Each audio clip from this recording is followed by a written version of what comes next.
अस्सलाम वालेकुम प्यारे बच्चों।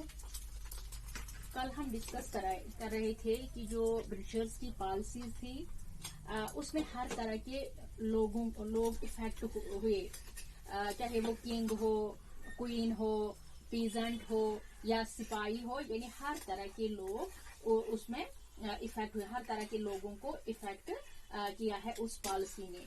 तो आज हम उसी को कंटिन्यू करेंगे। उसमें हमारा सब टॉपिक है नवाब लूज दियर पावर। देखो बच्चों, जैसे जैसे ब्रिटिशर्स अपने पावर गेन करते चले गए,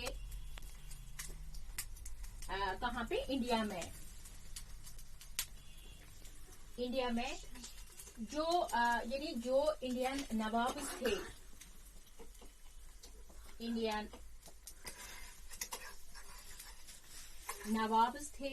यानी जो किंग्स थे इंडिया के, वो अपनी पावर लूज करने लग गए।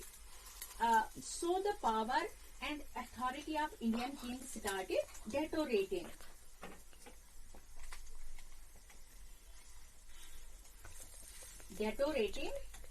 Of Indian kings due to the policies of Britishers, such as appointing of residents, doctrine of lapse, etc. देखो बच्चों, आपको याद होगा हमने पढ़ा था, यानी इससे पहले जो हमारा चैप्टर था रूलिंग द कंट्री साइड, उसमें हमने पढ़ा था जो लॉर्ड वेल्सले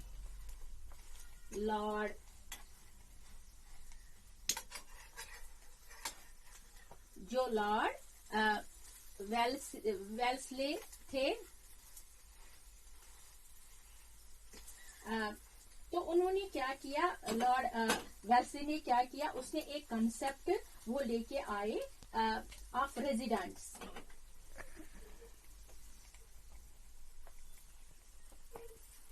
अब रेजिडेंट जो होते थे वो कौन होते थे? वो ब्रिटिशर्स के एजेंट्स होते थे। कौन होते थे ये रेजिडेंट्स? ये होते थे ब्रिटिशर्स के agents.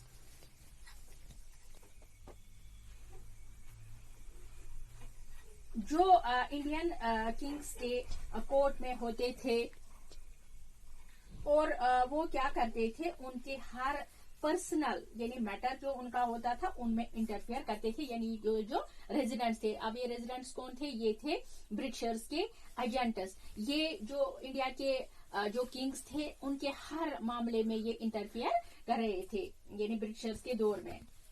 And the doctrine of lapse, इसको कौन आने वाले थे? और उसका नाम था डलहौजी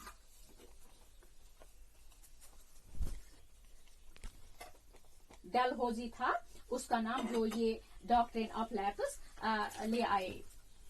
तो उन्होंने, डलहौजी ने क्या कहा कि कोई भी ऐसा किंग जिसके पास अपना लीगल हेयर नहीं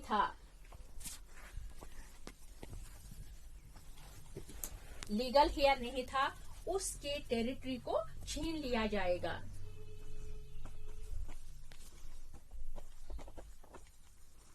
ये किसने कहा? ये डलहौजी ने कहा कि जो भी इंडियन किंग है जिसके पास अपना लीगल हेयर नहीं था, उसके टेरिटरी को छीन लिया जाएगा।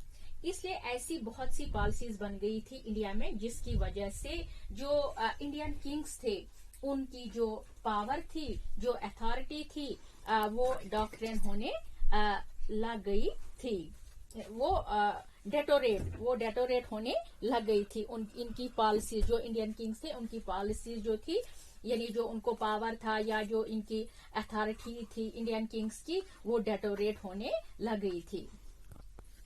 अगर हम बात करें 1801 की, तो इसमें क्या हुआ था? और एक जगह है अवध, जो अवध था उसकी जो हाफ ऑफ द टेरिटरी थी अवध की,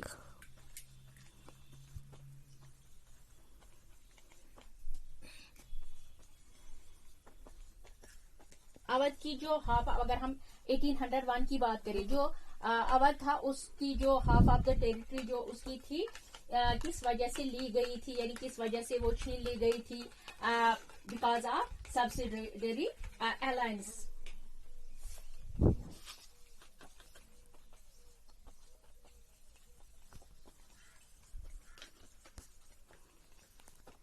सब्सिडरी अलायंस, क्योंकि वो लोग जो ब्रिटिश आर्मी थी वो जो किंग्स के लिए रखी गई थी उनकी सैलरी को पे नहीं कर पाते थे।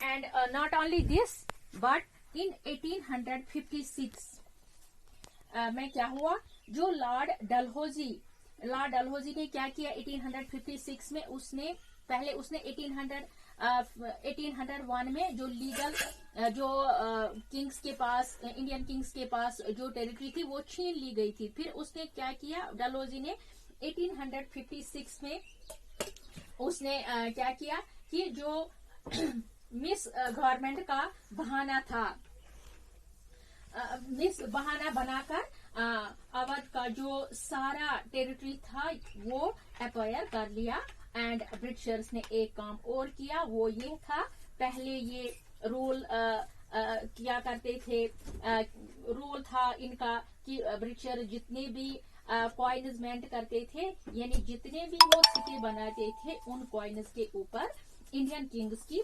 पिक्चर होना, यानी इमेज होना जरूरी था। तो अब इन्होंने इस पिक्चर पर भी ये पिक्चर भी हटाना शुरू कर दी।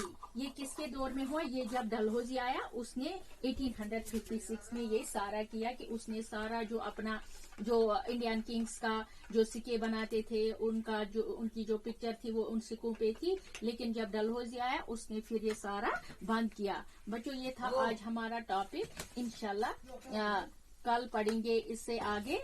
ओके बेटा, अल्लाह हाफिज।